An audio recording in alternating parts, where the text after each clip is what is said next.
Armed rebels and their families are being evacuated from the southern Syrian city of Daraa. The evacuations began Sunday after rebels there were bombarded by Syrian government forces. The Russian military brokered a ceasefire allowing for the evacuation. An uprising began 7 years ago in Daraa. For more on this, we go to former Pentagon official Michael Maloof. How big a deal is this? Well, it's going to be clearing the area around Damascus and what have you for and allow for Syria to take back its country in many respects, with Russian help, of course. In fact, you have some groups that are actually siding with the Syrian army at this point, because they basically have made deals. But I think the opposition realizes it's just about over for them. Syria came up in Helsinki at the Trump-Putin summit, seemed to end with no firm agreement or statement or anything. What does that tell you?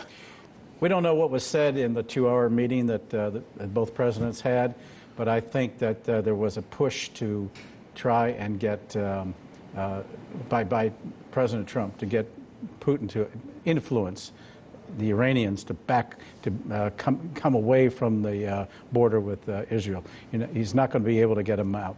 I think this concedes the fact that by Trump that Syria is still going to be ruled by Bashar al-Assad, and that Russia has that influence. And the next big problem, the next big question will be, what about Israel's concerns? And Israel has been talking, Netanyahu has been talking, the Prime Minister has been talking to President Putin about that, and in fact made a phone call to him just before the two presidents got together.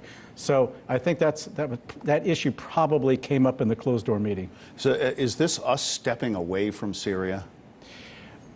That's still debatable. I think there's a lot of push for U.S. troops to stay there, probably set up enclaves in other parts of Syria, principally in the eastern part, in the Kurdish-controlled areas.